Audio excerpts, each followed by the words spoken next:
화면 한번 띄워주시겠어요? 우리 AI가 만든 그림을 한번 보겠습니다. 바로 다음 페이지입니다. 예. 어젯밤에 이번 주 중에 제가 AI로 여러 번 수정했는데요. 저 동물들 날개가 6개라 해야 되는데요. AI가 대충 만들었습니다. 어떤 거는 5개, 어떤 거는 3개. 어쨌든 근데 저는 그렇게 그릴 수 없으니까 제가 이거 보고요. 야, 정말 괜찮다.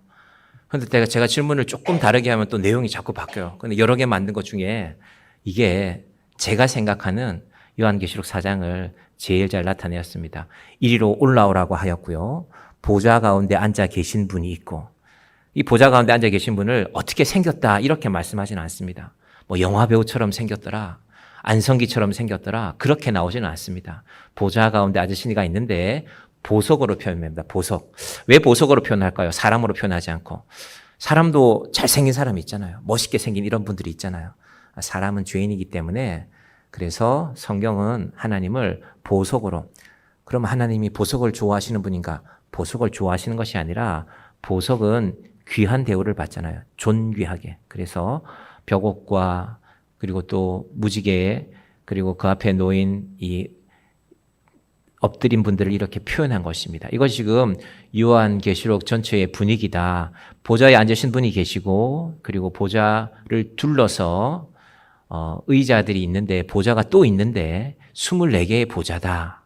그리고 보좌에 앉은 분들이 있고 엎드린 분들이 있고 이런 모양으로 했습니다. 이게 다 정확하진 않지만요. 제가 그래도 여러 개 만든 것 중에 특히 짐승들 날개에 보면요. 사자의 날개에 또 사람처럼 생긴 이의 날개에 보면요. 눈들이 가득하게 있다. 오늘 성경 표현이 그렇거든요. 뭘까? 보고 있다. 알고 있다라는 것입니다. 하나님 우리를 아시고 또 뭘 아시는가? 요한계시록의 상황에 보면요. 오늘 저 화이트보드 뒤에 치웠지만요. 1장에는 서론이다. 예수 그리스도의 계시다. 이게 제일 중요한 구절입니다. 뒤에 나오는 뭐 동물이 어떻고 7인이 어떻고 어떤 재앙이 있고 불안하고 염려가 되고 야 이럴 때 되면 나는 어떻게 살아가지? 그건 우리의 관심이고 시작이 예수 그리스도의 계시다. 왜 이 계시가 주어졌는가? 첫 번째는 요한계시록 2장 3장에 요한이 살고 있던 그 시대에 도미티아누스라는 황제, 로마의 황제가 등장하게 되었는데 이 로마 황제가 정치를 잘 못했을 뿐더러 자기 자신을 신격화했습니다. 그래서 공식적인 자리에서 사람들이 로마 황제를 불러야 될 거 아닙니까? 우리도 어디 가면은 뭐 시장님이라고 부르든지 대통령이라고 부르든지 누구를 불러야 되는데 너희들 말이야 나를 부를 때는 왕이시오 신이신 도미티아누스님 이렇게 불러야 된다? 그렇게 부르지 않으면 불경죄야 불경죄. 나는 신인데 내가 로마를 다스리는 자인데 너희는 로마의 백성으로서 예의가 없어 불경해. 그래서 고난을 받게 됩니다. 그 고난 가운데 소아시아의 7교회 에서, 버두, 사빌라 7교회가 고난받고 있었다. 그런데 요한은 그 교회들을 생각했죠. 저도 여러분이 사업이 힘들어서 뭐 혹은 몸이 아파서 어떤 어려움이 있을 때 제가 여러분 말씀을 듣고 기도 제목을 듣죠. 그러면 저도 생각하죠. 야, 그 문제를 좀 해결할 수 없을까? 그 문제를 좀 이렇게 혹시 내가 좀 도울 수는 없을까? 하나님이 좀 이렇게 잘 도와주셔야 될 텐데 기도하게 됩니다. 염려하기도 하고 기도하기도 하고 그래서 안타깝기도 하고 눈물 나기도 하고 그런 요한의 마음이 요한만 알고 있었던 것이 아니라 예수님이 알고 계셨다. 그래서 내가 지금 적는 대로 내가 불러주는 대로 써서 편지를 보내라. 당시에 이 7개 교회의 위치가 로마 시대의 황제의 명령에 의해서 우편물들이 전달되던 통로라고 했습니다. 우리 교회 집배원, 우리 동네 집배원 아저씨들도 뭘 하나 딱 들고 나오면 통로가 있어요. 내가 만약에 오늘은 17단지, 18단지, 19단지가 담당이다 하면요. 순서대로 아마 가시겠죠. 그분들 순서대로. 제일 빠른 동선으로. 요 7개 이 도시들의 이름은 로마의 제국에서 우편물이 이동되는 통로, 에서, 버두, 사빌라라는 통로로 해서 편지가 주어지고 나면 한 통에 갔거든요. 편지 하나가 7개가 간 게 아닙니다. 그러면 에베소에서 먼저 읽고 급하게 읽을 수도 있어요. 급하게 읽고는요, 바로 전해줄 수도 있습니다. 그런 상황은 등장하지 않아요. 에베소서에서 먼저 읽고, 에베소에서 읽고, 그 다음에 서머나로 보내고, 라오디게아로 보내고, 그렇게 되는 것이 7통의 7개 교회에 보내는 편지입니다. 고난받는 성도들에게. 여러분도 고난 가운데서 살고 있지 않습니까? 아무런 고난이 없습니까? 고난 가운데 살고 있기 때문에 우리가 하늘을 바라보는 것입니다. 내가 세상에 아무런 염려가 없는데 왜 기도합니까? 기도 안 해야죠. 혹시 그런 분 계세요? 나는 아무런 염려가 없는데 그래도 목사님 그냥 기도합니다. 여러분, 기도는 고난 가운데 사는 것이 기도입니다. 고난 가운데서 하나님이 기도하게 하십니다. 고난받는 세상에 살고 있는 고난받는 성도들에게 뭐라고 말씀하시는가? 자, 오늘 1절을 아마 우리가 여러 번 보게 될 텐데요. 4장 1절 한번 가보겠습니다. 4장 1절 띄워주시겠어요? 4장 1절입니다. 요한계시록 4장 1절. 자, 한번 볼까요? 이 일 후에 내가 보니 하늘에 열린 문이 있는데 내가 들은 바 처음에 내게 말하던 나팔 소리 같은 그 음성이 이르되 이리로 올라오라. 이후에 마땅히 일어날 일들을 내가 내게 보이리라 하시더라. 여러분, 하나님이 이리로 올라오라 하면요, 우리도 올라가서 봐야 됩니다. 예수님께서 베데스다에서 38년 동안 일어나지 못하던 그 사람에게 뭐라고 그랬습니까? 내 침상을 들고 일어서라고 했죠.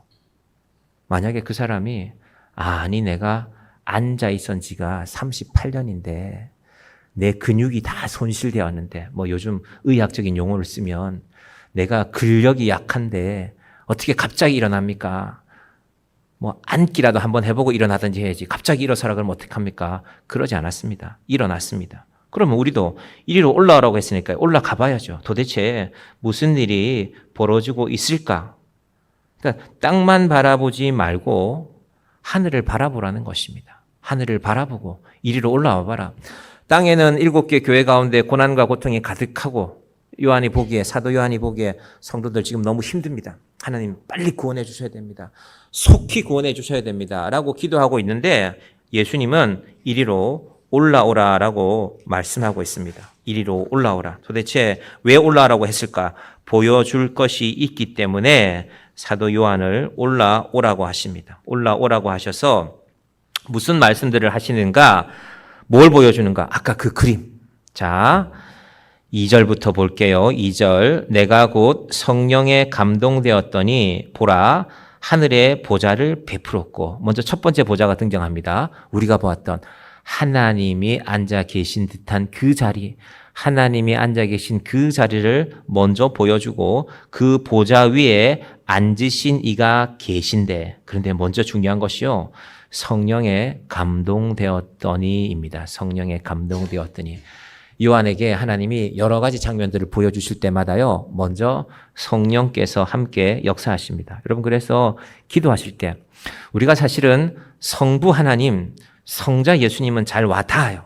그러니까 아버지라는 존재를 알고 아들이라는 존재가 어떤 건지 잘 알기 때문에. 근데 우리는 성령에 대해서 우리가 그렇게 인식이 잘 안 돼요. 생각이 잘 안 됩니다. 그런데 여러분, 기회가 있을 때마다 성령님의 이름을 부르시면서 성령님, 이 아침에 오늘 제가 기도합니다.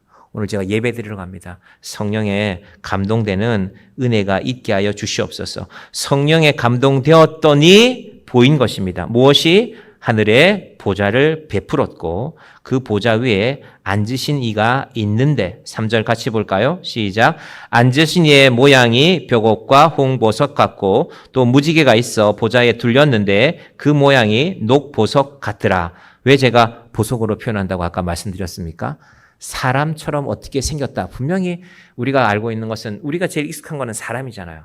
키가 크다, 키가 작다, 체격이 좋다, 좀 몸이 왜소하다, 뭐 여러 가지 우리가 표현할 수 있는데 분명히 사람처럼인데 요한은 그 표현을 사람으로 하지 않습니다. 사람은 죄인이기 때문에 하나님께서 오늘 그 모습으로 요한에게 먼저 보여주시는 것입니다.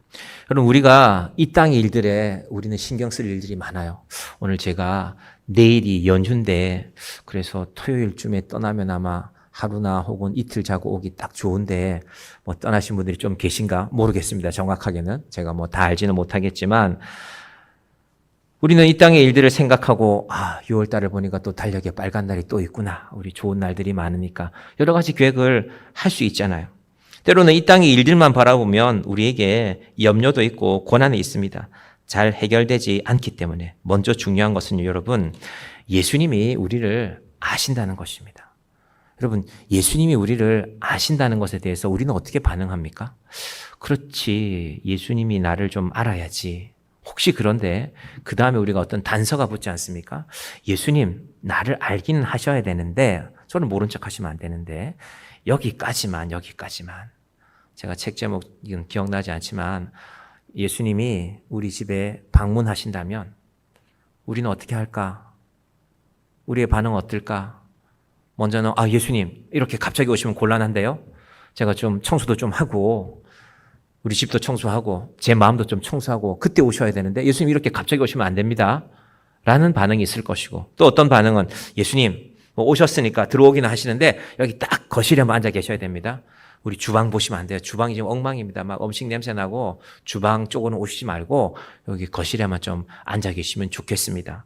우리의 예수님에 대한 반응은 다양한데 중요한 것은 예수님이 우리를 먼저 아신다는 것입니다.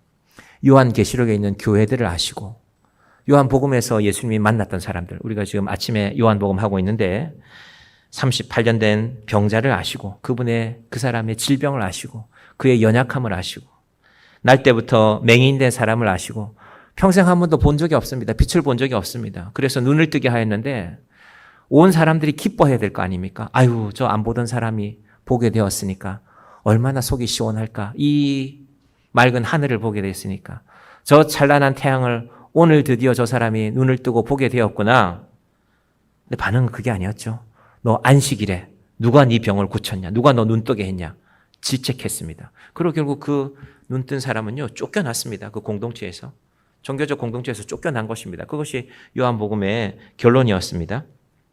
예수님은 우리를 아시는데 우리의 인생의 전부를 아십니다. 사실은 우리가 숨기고 싶은 것이 있죠. 이건 아시면 안 되는데요. 예수님 이건 곤란합니다. 이건 안 돼요.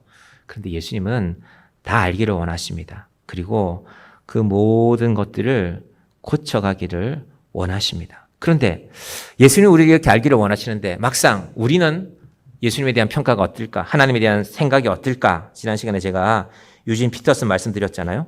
목사들의 목사. 제가 방문한 신학교 시절부터 전도사님들 집, 목사님들 집 가보면요.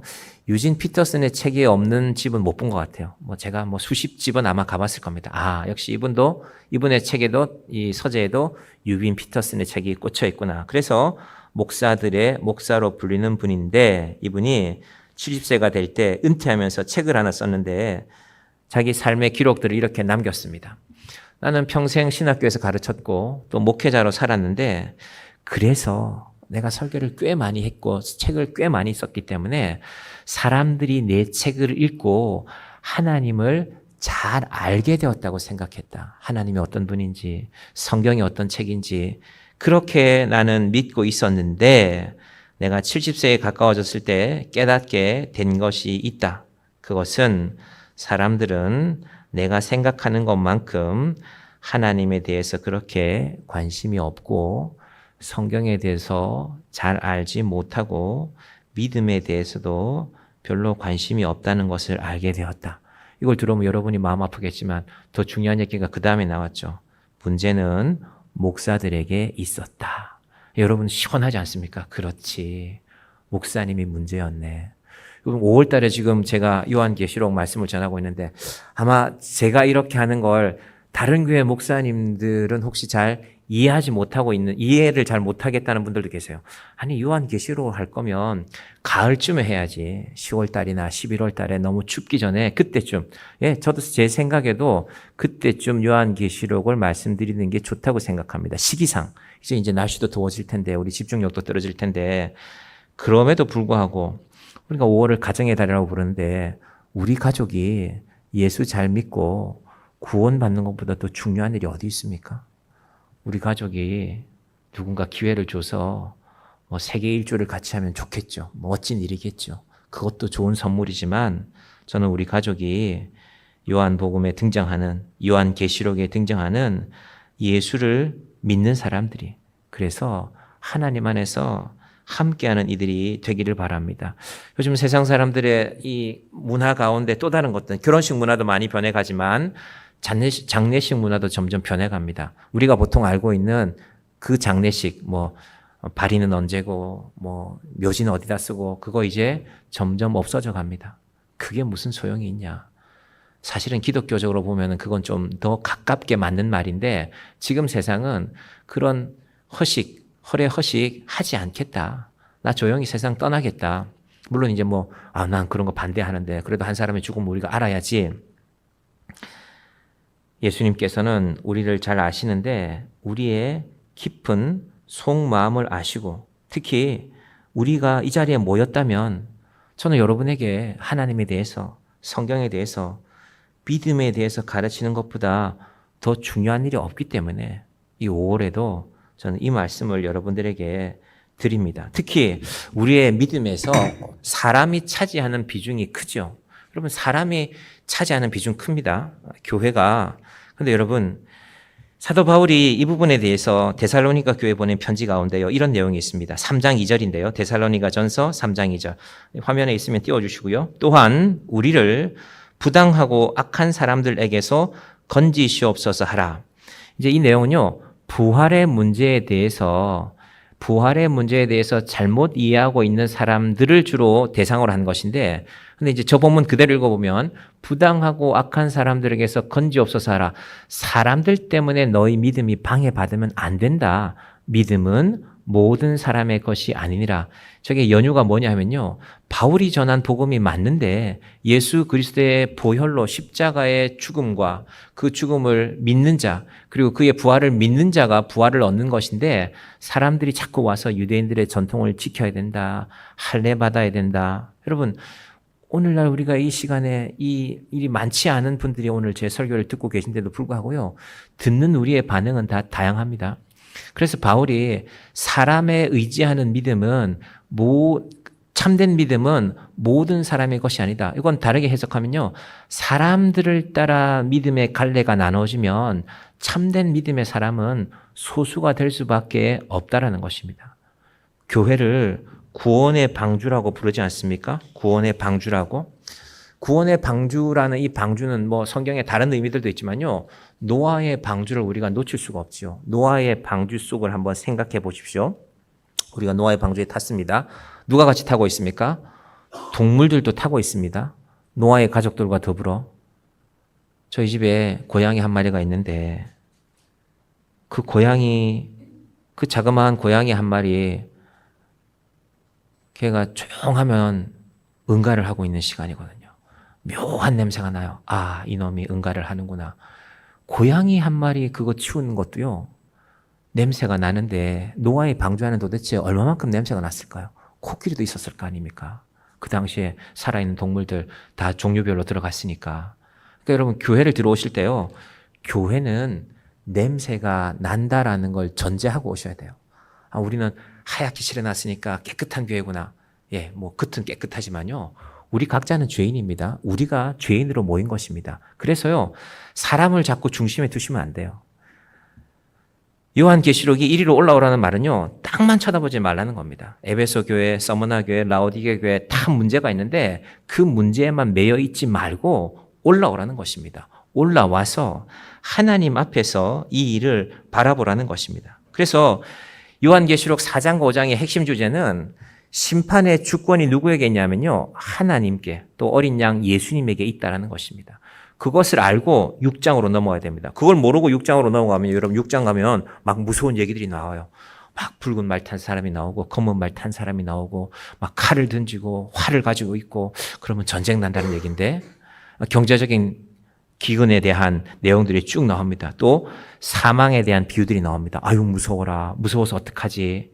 그렇게 무서워하라는 책이 아니라 4장과 5장을 잘 보시면, 심판하시는 분이 하나님이시구나.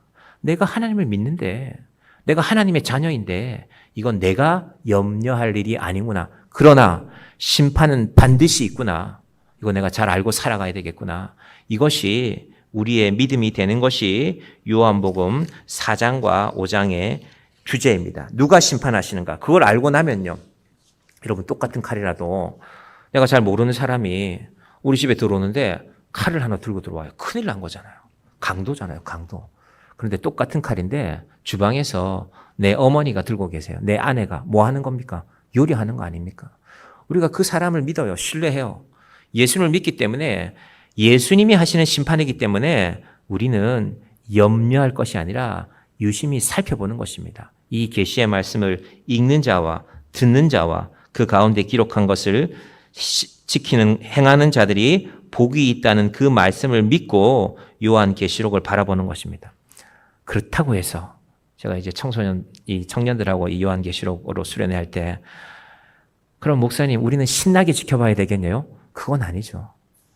우리도 그 죄로 인하여 심판받을 자에게 속할 수 있었는데 그렇지 않게 됨을 감사하면서 겸허하게 겸손하게 읽어보아야 할 책이 바로 이 요한 계시록입니다. 그리고 또 하나 요한 계시록에서 계속 강조되는 것은요. 이 길이라는 것입니다. 이 길이라. 지금 소아시아 7교회 상황 우리가 지지난주에 읽었던 말씀들을 보면요. 너무 힘들어요. 도대체 이 상황을 어떻게 버틸까? 어떻게 견딜까? 그런데 각 교회들에게 하시는 말씀의 마지막에는요. 항상 어떤 이유로도 이 길이라고 말씀하십니다. 이 길이라.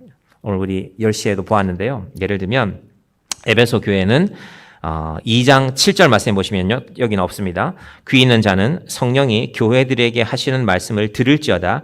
이기는 그에게는 내가 하나님의 낙원에 있는 생명나무의 열매를 주어 먹게 하리라. 왜 이기는 그에게는 이라고 썼을까요? 너희도 이기라고. 너희도 이겨서 하나님의 낙원에 있는 생명나무의 열매를 먹는 주인공이 되라는 것입니다.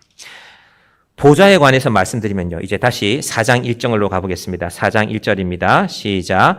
이 일 후에 내가 보니 하늘에 있는 열린 문이 있는데 내가 들은 바 처음에 내게 말하던 나팔 소리 같은 그 음성이 이르되 이리로 올라오라. 이후에 마땅히 일어날 일들을 내가 내게 보이리라 하더라.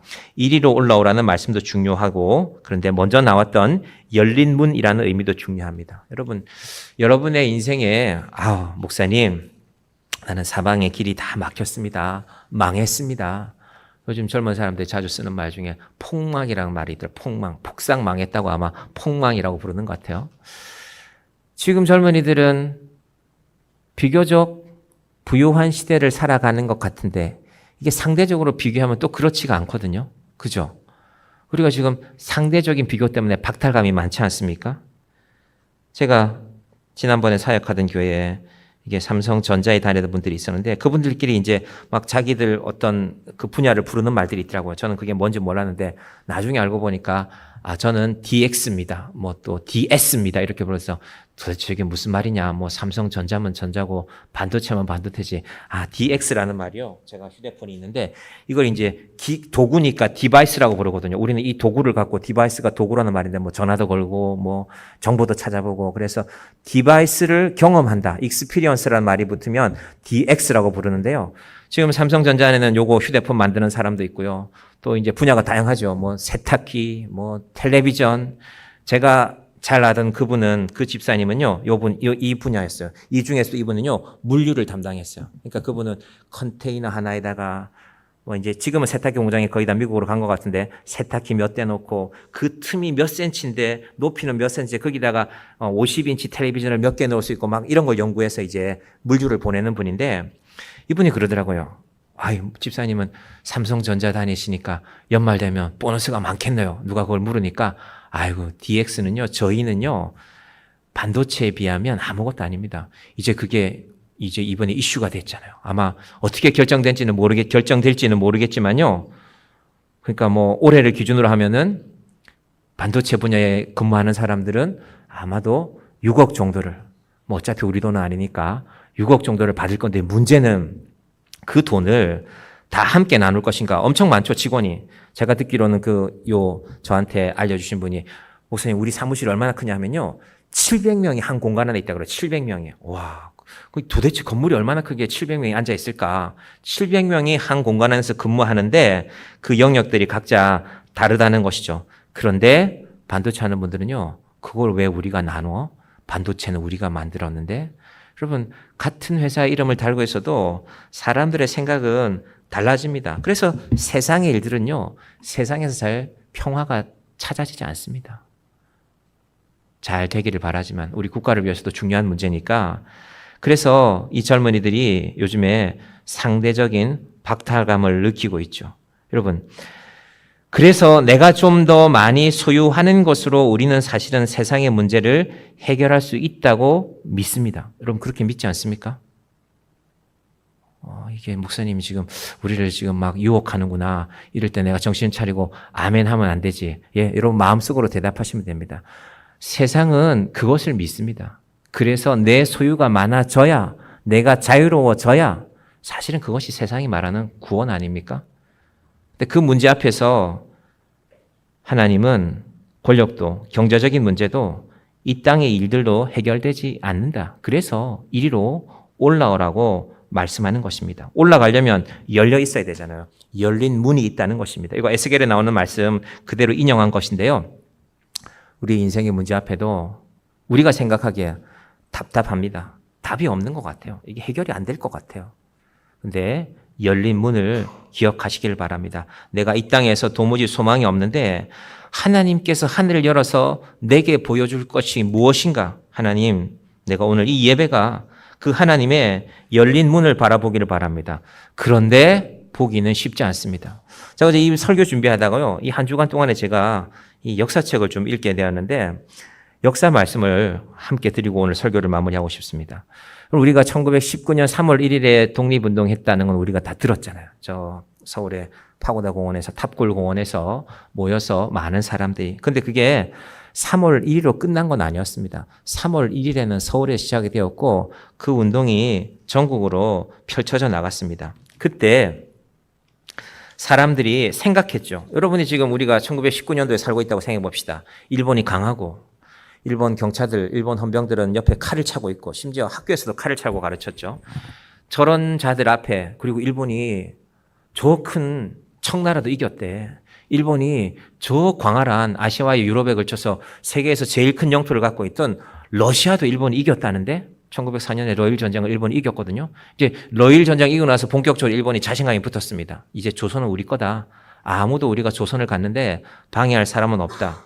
그래서 3.1 운동을 처음 들었을 때 사람들이 왜 생각 안 했겠습니까? 될까? 그게 될까? 일본이 만만치가 않은데 그때 눈에 보이는 것만 보았으면요. 아무도 3.1 운동 하지 못했죠. 눈에 보이지 않는 것을 본 사람들이 있습니다. 우리가 잘 아는 유관순이라는 분. 유관순 열사라고 우리가 부르는데 이분이 만 17세 10개월에 돌아가셨거든요. 동현이가 아마 그쯤 됐을 거예요, 나이가. 예은이도 그쯤 됐을 거고, 그죠? 만 17세 됐죠? 예은아. 나이가 너무 많아서 잘 모르나? 나이는 생각하고 싶지 않나? 예. 만 17세. 제가 어제 다시 한번 생각해 봤어요. 아이고, 예은이랑 동현이가 독립운동을 한 겁니다. 이 서울의 이화여학교 다녔는데 3.1 운동에 참여하고 나서 태극기를 몰래 숨겨서 자기 고향으로 내려갔습니다. 천안으로 내려갔습니다. 천안으로 내려가서 아버지, 어머니, 감리교 믿는 기독교 신자들이었는데 삼촌들을 모았습니다. 숙부님들, 지금 서울에서는 이런 일들이 벌어졌습니다. 탑골 공원에서 독립만세 운동을 불렸고 일본 경찰들이 많은 민족 지도자들을 잡아서 갔습니다. 그런데 우리 천안에서도 이 함성이 들려줘야 되지 않겠습니까? 동의했습니다. 유관선의 아버지 유중권, 유관선의 어머니 이소재, 이분들을 중심으로, 삼촌들을 중심으로 천안 지역의 감리교회들을 몰래 밤에 다니면서 그렇게 해서 3.1 운동, 독립운동으로부터, 독립선포로부터 한 달 뒤인 1919년 4월 1일에 천안 아운의 장터에서 3,000명이 모여서 독립만세를 외쳤습니다. 근데 일본이 처음에는 총을 쓰지 않았거든요. 몽둥이로만, 진압봉으로만 진압하다가 이때부터 발포 명령이 내려졌어요. 데라우치가. 그래서 그날 19명이 죽었습니다. 유관순의 아버지, 유관순의 어머니가 그 자리에서 죽었습니다. 우리는 유관순에 대해서만 알고 있지만 사실은 유관순의 가족이, 그리고 유관순은 잡혀서 서대문원 형무소로 잡혀갔죠. 많은 사람들은 우리가 해방이 된 것이 전쟁에서 일본이 졌기 때문에, 혹은 전쟁에서 연합군이 이겼기 때문에 된 것이라고 말하지만요, 사실은 독립운동을 했던 분들의 고백을 들어보면요, 우리의 마음이 달라집니다. 유관순이 1920년 9월 28일 날 만 17세 10개월의 나이로 서대문 형무소에서 죽기 전에 남긴 기록들 가운데 이런 내용이 있습니다. 내가 믿는 하나님은 어떤 강한 적보다 더 강하신 분이다. 나는 그 하나님을 믿고 억압받는 이 백성의 독립을 외친 것이다. 역사의 주인이신 하나님은 반드시 이 나라를 일본의 앞자리에서 자유케 하는 그날을 주실 것이다. 나의 죽음으로 끝나는 것이 아니라 하나님의 살아계심으로 이 조선은 반드시 독립을 얻게 될 것이다. 만 17세 10개월 그 소녀가 남긴 기록입니다. 한 가지 더 소개해 드리면요, 독립운동이 서울에서 또 많은 분들이 참여했는데 서울 다음으로 많은 분들이 참여했던 곳이 경상남도 진주였습니다. 그 당시에 경상남도 진주에 당시 경상남도 도청이 있었거든요. 1919년 3월 18일 날 독립운동의 시작이 무엇과 더불어 시작됐냐면은 지금은 진주교회인데 당시에는 옥봉동 교회의 종탑, 그날 화요일이었거든요. 화요일 낮 12시에 종탑에서 종이 울렸습니다. 원래 화요일은 교회 종을 치지 않잖아요. 주일날 오전 11시에 종 치는 것인데 낮 12시에 종이 울림이 시작이었습니다. 진주교회 근처에서, 옥봉동 교회 근처에서 3,000명, 당시 진주 중앙시장에서 2,000명, 5,000명의 행진대가 출발하였습니다. 5,000명이 갑자기 움직였으니까 이제 경찰이 출동했겠죠. 7,000명, 10,000명쯤 늘어났을 때 경찰이 발포를 시작했습니다. 그 당시 진주 읍내, 진주 시내 인구가요 2만 명이었어요. 2만 명. 2만 명인데 10,000명이 모인 겁니다. 물론 외부에서 온 사람도 있었지만 발포할 때 사람들이 주눅 들었죠. 총을 쏘니까 앞에 사람들이 쓰러지는데 그때 다시 독립이라는 깃발을 들고 맨 앞에 선 사람들이 있습니다. 기생들이었습니다. 진주 기생들과 진주의 거린들. 이분들이 왜 서로 알게 되냐면요, 진주 교회에서 만났어요. 원래 그 당시에는 많은 양반들이 이 양반이 아닌 사람들과 함께 예배드리는 거 거부했거든요. 그래서 양반들만 예배드리는 교회가 많았던 상황인데 그 당시에 진주 교회를 담임하고 있던 이 휴 커럴이라는 호주 선교사 목사님이, 한국 이름이 구예선인데, 예수님 우리를 동일하게 사랑하시는데 양반과 상놈이 어디 있습니까? 그래서 정 같이 하는 게 불편하면 기생분들은 여자들 자리 중에서 이쪽 자리에, 거린들은 이쪽 자리에 앉게 합시다라고 이 교회 당회에서 결정을 했어요. 그래서 그 교회에서 같이 예배드리던 기생과 거린들이 약 400명 정도 되었습니다. 그리고 그 곁이 바로 병원이었는데 아픈 사람이 많죠, 거린들이. 그 거린들의 병원비를 누가 냈냐면요, 이 진주 기생들이 냈습니다. 그러니까 서로 관계가 돈독하죠. 우리가 아픈데 아무도 병비, 선교사님은 그냥 치료하러 가지만 치료받는 사람 마음이 불편하잖아요. 그래서 기생들이 저분들 치료비를 우리가 내면 안 되겠습니까? 라고 해서 그 관계가 교회 속에서 맺어진 것입니다. 그리고 총소리가 나자 사람들이 도망가고 대열이 흐트러질 때 그 기생들이, 원래 이분들이 맨 앞에 서고 싶었지만 아이고 우리는 기생인데, 우리는 거린인데 우리가 어떻게 맨 앞에 서냐, 부끄러워서 서지 못하다가 그 깃발을 이어받은 것입니다. 그때 울려 펴졌던 구호가 있습니다. 기생도 앞장섰습니다. 거린들도 앞장섰습니다. 그리고 이분들이 왜 3.1운동에 참여했냐, 이분들이라고 총 맞는 거 몰랐겠습니까? 고휘렬 목사님의 설교를 들으면서 하나님이 세상의 모든 것들보다 강한 분입니다. 그 말씀을 듣고 그들이 결심했습니다.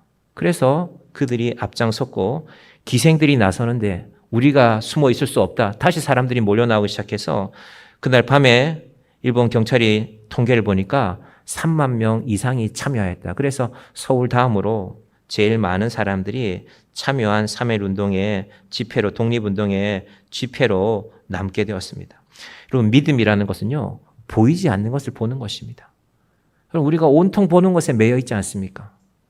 보는 것에 매여서, 보는 것에 억눌리고, 보는 것에 지배받고. 그래서 유진 피터슨 목사가 내가 착각했구나. 사람들은 하나님을 생각보다 잘 모른다. 성경의 내용을 생각보다 잘 믿지 않는다. 대부분의 사람들이 자기의 삶에 베어 살아가고 있다. 근데 우리 이어지는 내용을 보십시다. 4절부터 볼게요. 자, 4절, 요한계시록 4장 4절입니다. 또 보좌에 둘려 24 보좌들이 있고 그 보좌들 위에 24 장로들이 흰옷을 입고 머리에 금관을 썼더라. 이 24 장로는 제가 10시에도 말씀드렸지만은 구약의 12지파를 대표하고 12, 신약의 12사도를 대표해서 합치면 24가 됩니다. 그런데 24라는 숫자에 큰 의미를 둘 것이 아니라 그래서 오늘날에 많은 이단들의 조직 체계를 만들 때 24개의 자리를 만듭니다. 교육국장, 재정국장, 그래서 24개의 자리를 만들어서 이제 우리가 바로 요한계시록에 나오는 그 형태다. 우리가 바로 천국에 있는 그 모양을 본받아 만들었다. 근데 24라는 숫자가 중요한 것이 아니라 이 24는 구약의 믿음의 사람들을 대표하고 신약의 믿음의 사람들을 대표한 사람들을 상징으로 나타낸 것입니다.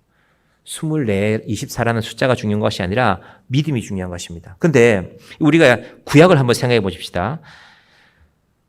지금 우리가 열왕기상을 수요일에 하고 있는데요. 구약에 등장하는 이 많은 믿음의 사람들, 특별히 선지자들의 이름을 보십시다. 에스라, 느헤미야, 에스더, 이사야, 예레미야, 에스겔, 다니엘, 호세아. 이 많은 사람들이 어떤 삶을 살았습니까? 고난당했죠.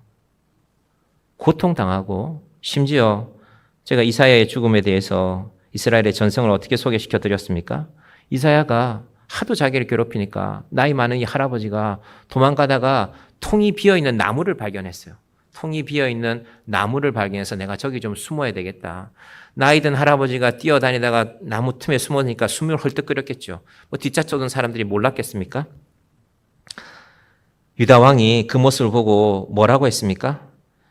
야, 이사야 선지자는 도무지 찾을 수가 없구나. 내가 찾으면 인사라도 드리고 좋은 음식이라도 대접하려고 했는데 도무지 이사야를 찾을 수가 없으니까 저기 보이는 저 나무가 좋아 보이는구나. 저 나무를 좀 잘라서 왕궁으로 가서 가구를 만들어야 되겠다라고 명령했습니다. 그 안에 이사야가 숨어 있는 거 알고 이사야가 나오지도 못하고 톱에 몸이 잘려서 죽은 것으로 그렇게 이스라엘의 전승은 기록하고 있습니다. 예수님의 12제자도 결국 그분들 다 순교한 것 아닙니까? 여러분 그러면 이 24 보좌라는 게 도대체 어떤 의미가 있는 것입니까? 너희의 믿음이 헛되지 않았다는 걸 보여주는 거 아닙니까? 그 보좌에 누가 앉았을까요? 저는 아마도 이사야 앉았을 것 같아요. 자격이 있을 것 같아요. 아마도 모세도 있었을 것이고 자격이 있다. 너희가 믿음의 증거를 보여주었으니까. 여러분 믿음을 어떻게 생각하십니까? 신앙 어떻게 생각하십니까? 아무것도 아니다. 야, 너 공부 잘하면 돼. 너 세상에서 인정받으면 된다. 예수 믿어도 별 볼 일 없다. 이게 아니라 24 보좌의 의미는 신앙의 결론에 진정한 승리가 있다라는 것입니다. 여러분, 믿음이 반드시 결론이 있다는 것이 오늘 요한계시록 4장의 결론입니다. 또 하나, 계시록을 잘 보시면요. 하나님은 전부 갚아주십니다. 어떻게 갚아주시는가? 오늘 4절에 나왔던 말씀들이 여러 가지가 있는데요. 자, 먼저 4절 가운데서요. 보좌라는 말은요. 3장 21절에 라오디게아 성도들에게 약속했던 것입니다. 3장 21절에 보시면요. 이기는 자는 보좌에 앉게 해주겠다. 끝난 게 아니라 4장에서 하나님이 그대로 확인시켜 주십니다. 보좌에 있는 24 장로들, 그 보좌에 바로 너희들이 앉을 거야. 라오디게아 교회 너희 연약한 자들이었는데 너희들이 지킨 믿음으로 말미암아 그 자리에 너희도 앉을 것이다.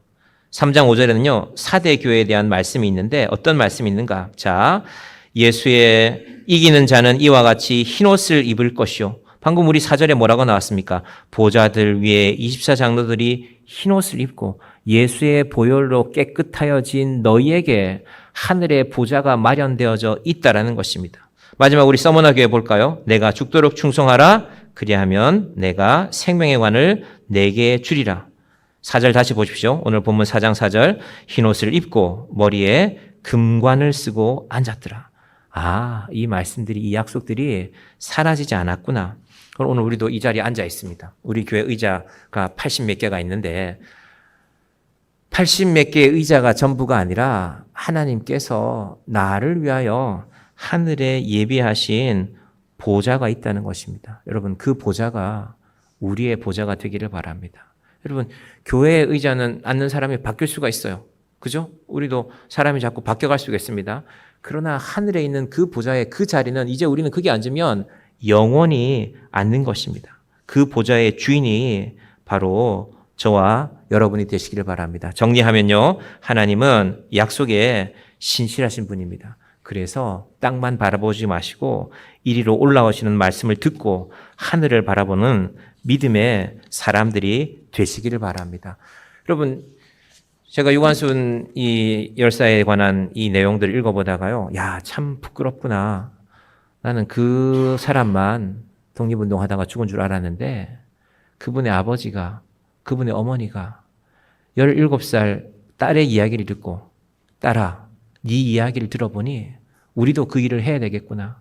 그 3,000명의 대열에 맨 앞장서서 그날 그 아버지와 그 어머니가 죽었습니다. 유관순 열사가 고흥유 씨거든요. 고흥유 씨. 제가 그래서 고흥유 씨들을, 여러분 혹시 고흥유 씨 계세요? 우리 교회 유 씨가 안 계신 것 같은데. 안창호, 안중근, 순흥 안 씨들이거든요. 순흥이 어딘지 아세요? 순흥이 어딘지 혹시 모르세요? 우리 안 씨 안 계시나요? 경북 영주에 있습니다. 단종이라는 영화에 단종을 돕는 단종의 삼촌이 한 명 나오잖아요. 그 단종의 삼촌을 도왔던 사람들이 순흥 안 씨들입니다. 하나님께서 족보가 중요한 게 아니라 그 고난을 견딘 사람들, 그 고난을 견딘 사람들을, 그 믿음을 기억하심을 꼭 우리 마음에 새기시기를 바랍니다. 여러분, 그래서 사실은요, 고난이 있어야 믿음을 아는 것입니다. 저희 제가 졸업한 고등학교에서 그 진주교회가 가깝습니다. 가면 100주년 기념 역사관이 있어요. 그 사진 보여줬나요? 한번 사진 보여주실래요? 기생들이 앞장선 사진. 예. 1919년 3월 18일 날 진주의 독립운동인데요. 이 호주 선교사들이 기록으로 남겼습니다. 맨 앞에 앞장서서 춤을 췄다가 나와요. 기생들이 춤을 잘 추잖아요. 기생들이 앞장섰습니다. 저들이 예수를 믿고 진주교회에서 예수를 만나고 그림들을 돌보고 그리고 독립하는데 우리는 부끄러운 삶을 살아왔지만 믿음을 가졌으니 이제 이름 있게 죽고 싶습니다. 그런 기독들이 그 100주년 기념관에 가면 남겨져 있습니다. 춤을 추면서 맨 앞장서서 기생들이 나섰는데 당신들 양반 갓쓰고 그렇게 뒤에 숨어 있을 것입니까? 그 외침에 저곳에서 그날 3만 명의 사람들이 이 민족을, 미래를 바라보면서 보이지 않는 미래였습니다. 일본은 강했고 우리는 약했고 열강들은 별로 우리를 도와줄 마음이 없었습니다. 그럼에도 불구하고 그 믿음들이 이 민족의 변화를 이끌어내는 것입니다. 우리의 믿음도 이 땅에서 보이지 않는 것 같지만 그래서 믿음을 숨기고 내가 교회는 나가지만 내가 예수를 시인하는 믿음은 없어. 그런 믿음이 아니라 예수님, 라오디게아 교회처럼 믿는 것인지 안 믿는 것인지 미적한한 신앙으로 살지 않기를 원합니다. 이제 예수를 믿는 신앙이 되기를 원합니다. 그 믿음의 사람들에게 오늘 요한계시록 4장 4절이 약속하는 그 보좌들 위에 24장로들이 흰옷을 입고 머리에 금관을 쓰고 앉았더라. 이 믿음의 주인공들이 되는 저와 여러분이 되기를, 영원한 믿음의 주인공으로 살아가는 우리가 되기를 간절히 축원드립니다. 기도하겠습니다. 하나님 아버지 감사합니다. 5월에 이 아름다운 계절에 우리는 가정의 달이라고 부르며 사랑하는 우리 가족들을 위하여 기도합니다. 우리 가족들이 행복하고 평안하고, 그러나 그 무엇보다도 우리 가족들이 믿음으로 살아가는 사랑하는 주의 자녀들이 되게 하여 주시옵소서.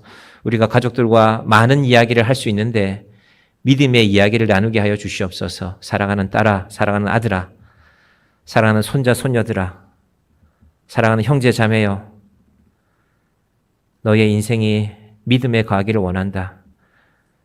요한계시록 4장에 24장로의 보좌에 우리 함께 앉아서 하나님을 영원히 찬양하는 믿음의 가정들이 되게 하여 주시옵소서. 예수님의 이름으로 기도드립니다. 아멘.